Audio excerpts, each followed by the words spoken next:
बिस्मिल्लाहिर्रहमानिर्रहीम। इंसाफ press club ਦੇ platform ਔਰ ਬੇਨਕਾਬ ਨਿਊਜ਼ ਐਚਡੀ ਚੈਨਲ ਤੇ ਅੱਜ ਮੌਜੂਦ ਹਾਂ ਰਾਜਾ ਨਾਦਰ ਮੰਜ਼ੂਰ ਤੁਹਾਡੀ ਖਿਦਮਤ 'ਚ ਹਾਜ਼ਰ ਹਾਂ। ਮੇਰੇ ਨਾਲ ਮੌਜੂਦ ਨੇ ਅੱਜ ਦੀ ਬੈਠਕ ਵਿੱਚ ਜੀ ਰਾਜਾ ਬੈਦੁੱਲਾ ਸਾਹਿਬ, ਮੇਰੇ ਬੜੇ ਸੀਨੀਅਰ ਜਿਹੜੇ ਨੇ ਨੁਕਤਾਦਾਨ ਔਰ ਕਾਨੂੰਨ ਗੋ ਨੇ ਜਿਹੜੇ ਨੇ ਵੀ ਉਹ ਮਾਮਲਤ ਕਰਨੇ ਨੇ। ਮਾਸ਼ਾਅੱਲਾ ਜੀ ਬੈਦੁੱਲਾ ਸਾਹਿਬ, ਤੁਸੀਂ ਇਹ ਦੱਸੋ ਵੀ ਅੱਗੇ ਕੋਈ ਸਵਾਲ ਕਰ ਰਹੇ ਸੋ? ਮੈਂ ਅਸਲਾਮ ਵਾਲੇਕੁਮ ਜੀ। ਮੈਂ ਨਾਦਰ ਸਾਹਿਬ ਇਹ ਸਵਾਲ ਕਰ ਰਿਹਾ ਸੀ ਕਿ ਜਿਹੜਾ ਪੰਜਾਬ ਵਿੱਚ ਇਹ ਆਪਣੇ ਰੋਡਾਂ ਨਹੀਂ ਔਰ ਦਿਹਾਤਾਂ ਵਿੱਚ ਤਜਾਵਜ਼ਾਤ ਨੇ ਮਤਲਬ ਗੌਰਮੈਂਟ ਲੱਗੀ ਹੈ ਕਰਨ, ਇਹ ਬੜਾ ਅੱਛਾ ਕੰਮ ਲੱਗੀ ਹੈ ਕਰਨ। ਆਇਆ ਕਿ ਅਸਾਂ ਦੇ ਇਲਾਕੇ 'ਚ ਵੀ ਇਹ ਕੰਮ ਸ਼ੁਰੂ ਹੋਏਗਾ ਜਾਂ ਖਾਲੀ ਪੰਜਾਬ ਬਾਕੀ ਜ਼ਿਲ੍ਹਿਆਂ ਤੱਕ ਮਹਿਦੂਦ ਹੈ? ਵਾਹ ਜੀ ਵਾਹ ਬੈਦੁੱਲਾ ਸਾਹਿਬ, ਅੱਜ ਬੜਾ ਮੌਜੂਦ ਤੁਸੀਂ ਛੇੜ ਧਰਿਆ। ਬੈਦੁੱਲਾ ਸਾਹਿਬ, ਪਹਿਲੇ ਤੇ ਸਭ ਤੋਂ ਦੇਖਿਆ ਜਾਏ ਤੇ ਮਰੀਮ ਨਵਾਜ਼ ਸਾਹਿਬ ਨੂੰ ਅਸੀਂ ਐਪਰੀਸ਼ੀਏਟ ਔਰ ਸਲੂਟ ਕਰਨੇ ਆ ਕਿ ਪਹਿਲੀ ਵਜ਼ੀਰ ਆਲਾ ਖਾਤੂਨ ਜਿਹੜੇ ਨੇ ਇਹਨਾਂ ਜਨਾਬ ਬਹੁਤ ਅੱਛਾ ਇਕਦਾਮ ਉਠਾਇਆ ਹੈ।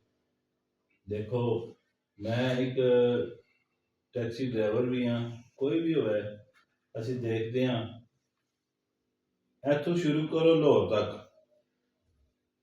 पिंडी चली जाओ, इस्लामाबाद चले जाओ, ठीक है, किसी भी मुल्क के कोने से चले जाओ, अक्सर और बेशतर राह रस्ते जड़े न वो प्रॉब्लम करते सी। और दूर क्यों जाते हो, कोटले न देख लो, बहुत अच्छा इकदाम शुरू होया। नाजायज़ तजावज़ात जितनियां भी न, चाहे वो मेहनत है, चाहे वो शहर च चाहे बाजारां च, इन्हों हटना चाहिए सी। और बिल्कुल बेहतरीन इकदाम है मेरी नज़र देखा जाए तो, क्योंकि अगर देखो तुहाडे ही कोई अजीज हो कारब या कोई मरीज असी एंबूलेंस पा के लैके जा रहे होंगे या आम गड्डी च घंटा घंटा कई जगह तो गड्डी फस जाती है। इस सनाह चो जो मरीज होंगे दुनिया तो रुखसत हो जाता है। बहुत अच्छा इकदाम है, असी एप्रीशिएट करते हैं एक बार फिर। बाकी माशाअल्लाह जिला गुजरात पंजाब विच इस टाइम अरूज तक है काम। कल परसों और इस तो पहले गुजरात शुरू होया है, ठीक है, बाकी शहरों में भी जारी है। AC DCO और पटवारी हजरात और सारा महकमा जड़ा इस टाइम इस चीज़ में मसरूफ है। डिंगा रोड डिंगा शहर बहुत बड़ी उखाड़ पिछाड़ की गई है। बहुत अच्छा किया गया कि जिन्होंने लोगों दियां दुकानां सी उन्होंने 4-4 6-6 10-10 फुट अगे थले जनाब और अगे शेड ला के ते बैठे सी। और अगे जेडे उन्होंने रेहड़ियां वाले न, फिर रक्शियां वाले, फिर रेहड़ियां वाले, ठीक है। ये कित्थे दा कानून है, किहड़े मुल्क दी है, मैनूं तो लॉजिक समझ नहीं आई। बहुत अच्छा है। दूसरा एक जरूर है कि इन्फॉर्म गवर्नमेंट किया है इन्होंने, ठीक है। मरीम नवाज साहबा ये ऐलान किया है और रिपोर्ट मंगी है कि 1 महीने के अंदर जितनियां तजावजात ने इन्होंने खत्म करके मैंने रिपोर्ट दी जाए। बहुत अच्छा इकदाम है, लेकिन उसके बावजूद ढीठ किस्म के जो शराफिया माफिया ने जिन्होंने पिछे सियासत भी आ जाती है और इस तरह के वो नहीं सी हटते। उन्होंने भी उन्हें हटा के देखा और दसिया हटा के भी इस तरह होंगे होगा। अच्छी कोटले नहीं लै लो, कोटला अरबली साढ़े नजदीक है, कितनी दफा गए हैं, यकीन करो एक गड्डी जी है वो गुजरनी मुश्किल हो जाती सी। 3-3 ठीक है गए दुकाना से लगे होंगे सी। आया कि इस तो पहला किसी गवर्नमेंट इस चीज पर ध्यान नहीं दिता।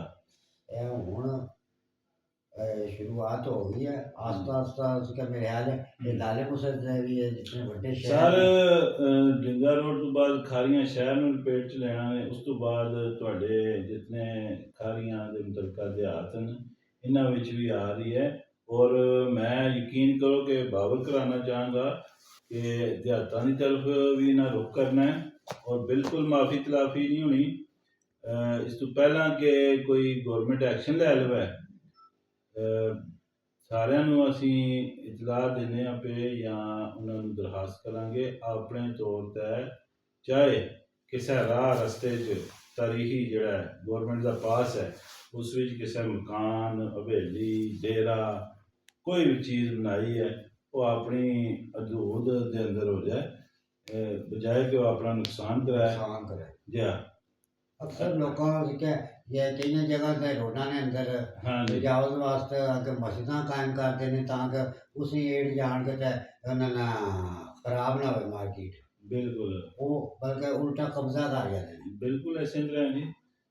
ਕਈ ਮਸਜਿਦਾਂ ਨੇ, ਮਦਰਸੇ ਨੇ, ਕੋਈ ਇਸ ਤਰ੍ਹਾਂ ਦੇ ਰਫਾਏ ਆਮਾਂ ਨੇ ਚੀਜ਼ਾਂ ਬਣਾ ਦਿੰਦੇ ਨੇ ਜਿਸ ਵਜ੍ਹਾ ਤੋਂ ਆਣ ਕੇ ਤੇ ਗੌਰਮੈਂਟ ਨਹੀਂ ਚਾਹੀਦੀ, ਲੇਕਿਨ ਹਾਂਜੀ। ਜਿਹੜਾ ਮਾਫੀਆ ਗਰੁੱਪ ਹੈ ਉਸ ਵਿੱਚ ਕਾਮਯਾਬ ਹੋ ਜਾਣੇ ਏਡ ਲੈ नहीं हो रहा जी इस दफ़ा, बिल्कुल कथित तौर पर कोई ये जहन च रखा है भी असी पैसा लांगे, सिफारिश करांगे या कुछ करांगे, चाहे वो मौजूदा हुकूमत है कोई माफिया हुआ है या कुछ भी, इंशाल्लाह इस चीज़ का नौबत नहीं आवेगी। बिल्कुल सफाई होंगे और असी भी चाहेंगे क्योंकि राह रस्तियां की बहाली देखो जी, कुरान और सुन्नत भी कहते हैं, हदीस भी है कि राह रस्ते साफ करो, ਸਾਫ਼ ਹੋ। ठीक है। ਤੇ ਅਸੀਂ ਉਲਟਾ ਜਨਾਬ ਉੱਥੇ ਕੰਡੇ ਰੋੜੇ ਟਿਕਾਣੇ ਆ, ਕਿਤਨੀ ਦਫਾ ਇਹ ਮਾਮਲਾਤ ਹੋਏ ਨੇ ਤੇ ਇਹ ਅੱਛੀ ਗੱਲ ਨਹੀਂ। ਜਾਂ मतलब पहली दफा हुकूमत इस चीज पे गौर की थी, इस तो बहुत अच्छा इंतजाम है जी। हुकूमत पहले नहीं दिलचस्पी रही, ਜੀ पहली दफा ਹਾਂ ਦੁੱਖ ਹੁੰਦਾ ਹੈ। ਦੇਖੋ ਜੀ ਠੇਲੇ ਵਾਲਿਆਂ ਦੇ ਠੇਲੇ ਤਬਾਹ ਹੋਏ ਨੇ ਜਾਂ ਕੁਝ, ਲੇਕਿਨ वो भक्ति देखो तो ना, नहीं नुकसान ਕੋਈ ਹਰਜ ਨਹੀਂ। ਦੇਖੋ ਉਹਨਾਂ ਨੂੰ ਸਮਝਾਇਆ ਗਿਆ ਸੀ, ਨੋਟਿਸ ਦਿੱਤੇ ਗਏ ਸੀ, ਟਾਈਮ ਦਿੱਤਾ ਗਿਆ ਸੀ, ਉਹ ਨਹੀਂ ਬਾਜ਼ ਆਏ। लेकिन असि लोग नहीं है ना बाहर आने, क्योंकि जिस जगह से कोई ठिया ला लेने पर दिल नहीं होना तो ਨਹੀਂ ਗਵਰਨਮੈਂਟ ਪ੍ਰੋਵਾਈਡ ਕਰ ਰਹੀ ਹੈ ਇਹਨਾਂ ਨੂੰ, ਆਸਤਾ ਆਸਤਾ ਜਗ੍ਹਾ ਬਣਾ ਕੇ ਦੇ ਰਹੀ ਹੈ। ਲਾਲਾ ਮੂਸਾ ਵੀ ਦੇਖਿਆ ਗਿਆ, ਗੁਜਰਾਤ ਵੀ ਇਸੇ ਤਰ੍ਹਾਂ ਮੈਂ ਵੀ ਖਾਰੀਆਂ ਵੀ ਦੇਣਗੇ ਜਗ੍ਹਾ ਇਹਨਾਂ ਨੂੰ, ਰੇਹੜੀਆਂ ਵਾਲਿਆਂ ਨੂੰ, ਠੇਲਿਆਂ ਵਾਲਿਆਂ ਨੂੰ, ਆਖਰ ਉਹ ਵੀ ਗਰੀਬ ਲੋਕ ਨੇ, ਉਹਨਾਂ ਵੀ ਰੋਜ਼ੀ ਉਹਨਾਂ ਦਾ ਵੀ ਅਸੀਂ ਇਸ ਨੁਕਸਾਨ 'ਚ ਜਿਹੜਾ ਨਾ ਉਹ ਇਸ ਹੱਥ 'ਚ ਨਾ ਕਿ ਉਹਨਾਂ ਦਾ ਨੁਕਸਾਨ ਹੋਵੇ। ਤੇ ਇਸ ਤੋਂ ਗਵਰਨਮੈਂਟ ਜਿਹੜੀ ਆ ਉਹ ਇਨਸ਼ਾਅੱਲਾ ਉਹ ਵੀ ਇਕਦਾਮ ਕਰ ਰਹੀ ਹੈ ਤੇ ਇਨਸ਼ਾਅੱਲਾ ਜਲਦੀ ਇਹ ਵੀ ਮੁਕੰਮਲ ਹੋ ਜਾਏਗਾ ਪ੍ਰੋਸੈਸ। ਇਸੇ ਦੇ ਨਾਲ ਬੈਦੁੱਲਾ ਸਾਹਿਬ ਤੋਂ ਮੈਂ ਇਜਾਜ਼ਤ ਚਾਹਾਂਗਾ। ਅੱਲਾ ਹਾਫਿਜ਼।